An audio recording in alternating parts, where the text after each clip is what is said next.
G'day folks, it's Rob here, and in today's video we're going to be looking at a couple of DIY components that you can build yourself for your aquaponics system.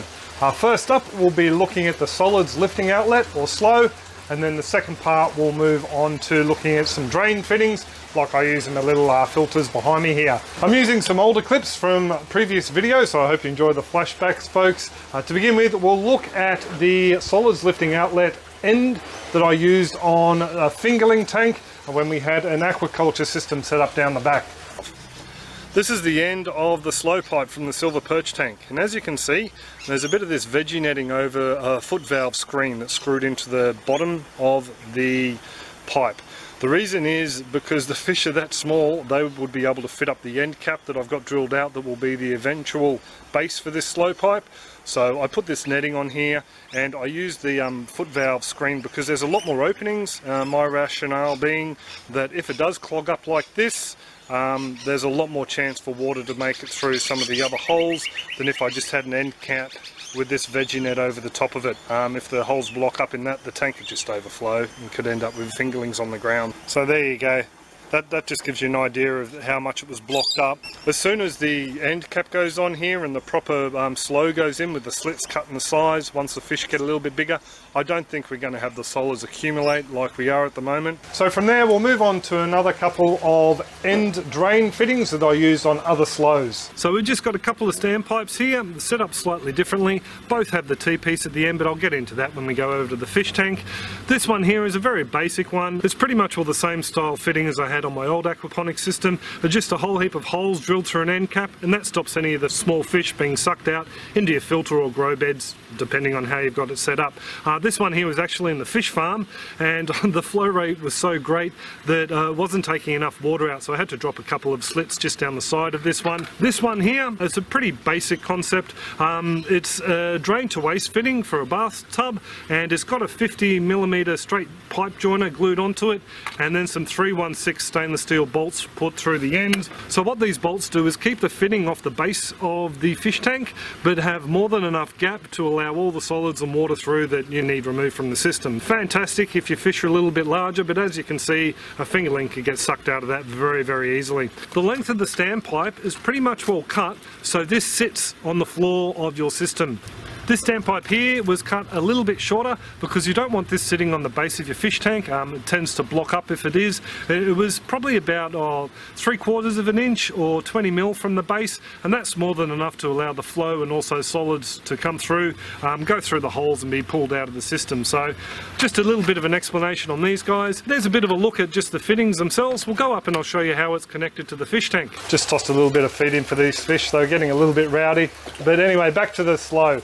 How these things work is we have the slow set up, so it has a pipe. In this case, because it's a round tank, it sits in the center because the cylindrical flow of the water basically draws all the solids to the center.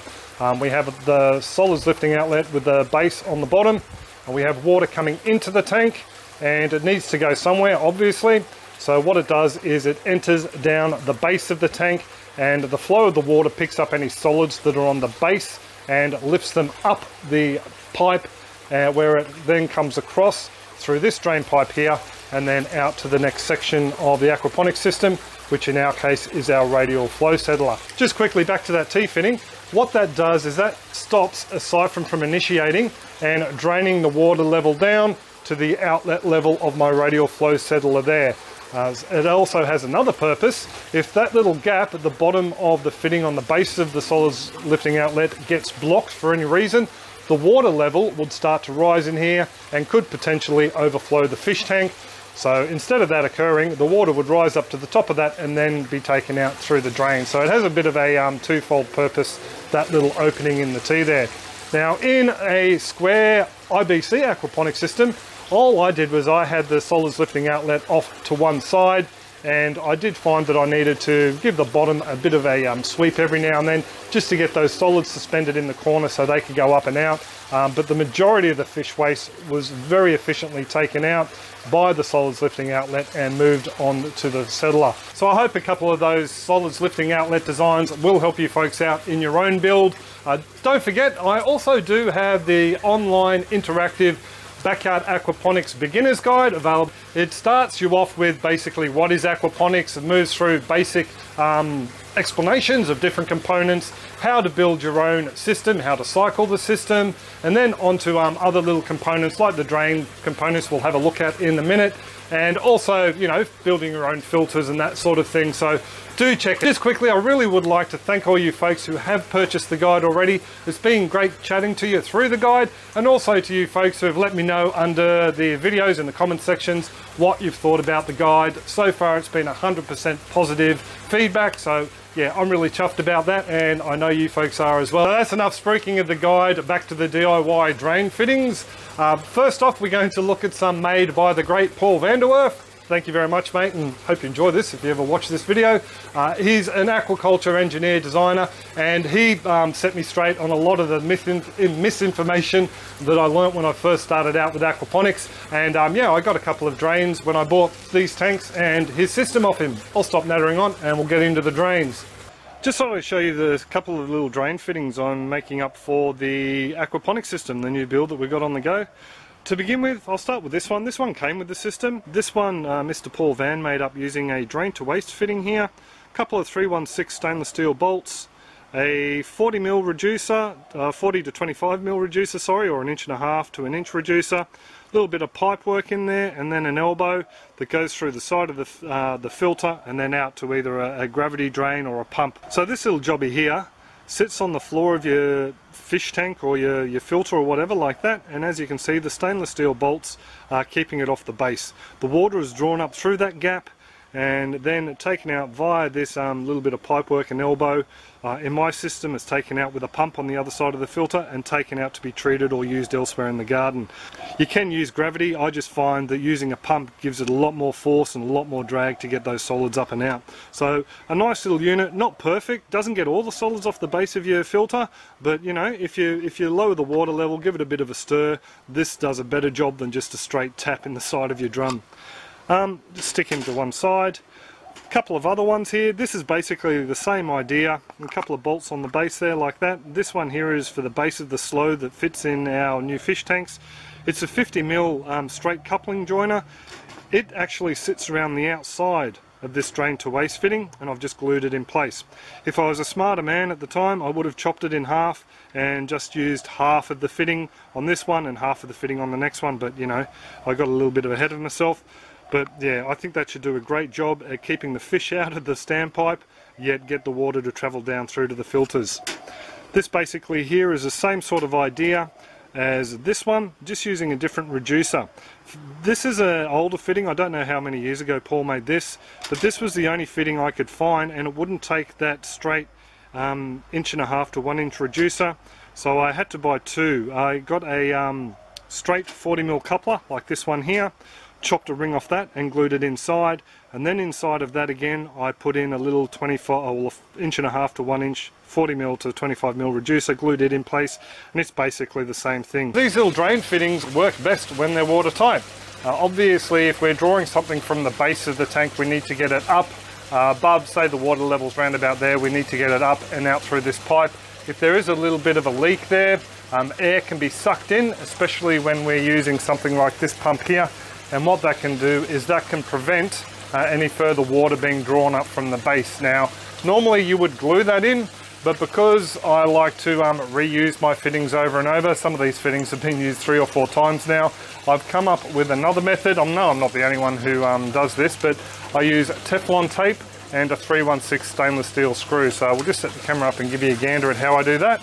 This process is fairly easy. All you need to do is get your Teflon tape. So a little section of it goes over the top edge of the pipe there. Just spin it all the way around until it grabs hold of the starting section, and just spin it around a couple of times, and like to finish off over the edge again as well. Just break that off, and as you can see we have a nice little section coming over the top there of my obviously recycled pipe.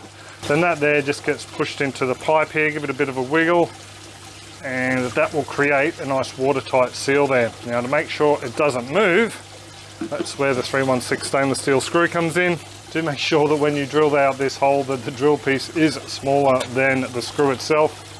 Then it's just a matter of coming in probably about quarter of an inch, 6 or 7 mil from the end, and drilling down, grabbing the driver attachment and just zapping this through. And I would suggest that you just go slow, not too fast, because if you screw all the way through, you could strip the hole, creating issues. So there we go, that's just touching there. And there you have it, a nice watertight fitting without any glue that you can reuse over and over again. This is a little drain assembly I have in the base of the moving bed biofilter.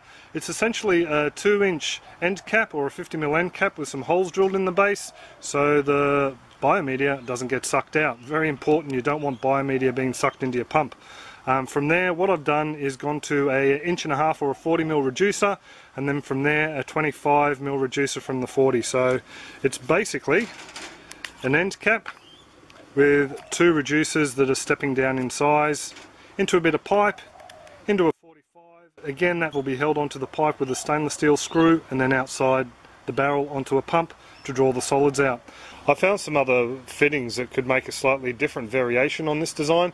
It's basically still the 2-inch or 50mm end cap with a little bit of pipe glued in, and that's running to a 50mm or 2-inch adapter that runs down to a 1-inch or 25mm pipe on the other end.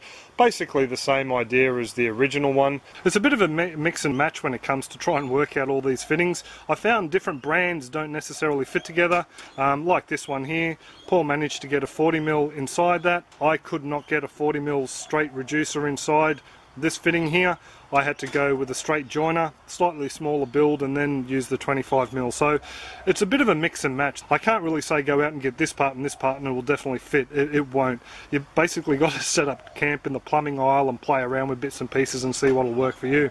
So I do hope that that's helped a few of you folks out, because I do know that plug and play drain fittings aren't freely available for a lot of the stuff we do in Backyard Aquaponics, and they're just so simple. I like the idea of the flange in particular.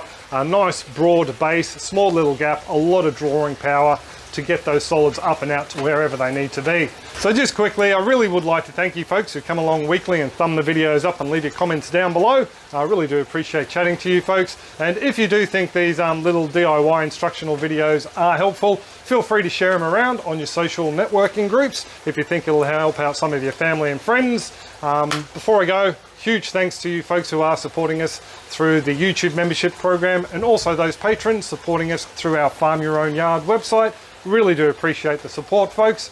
But we'll pretty much all leave it there. I do hope you're all well and happy and your gardens and aquaponics are booming, and we'll catch you next video. Happy growing, folks.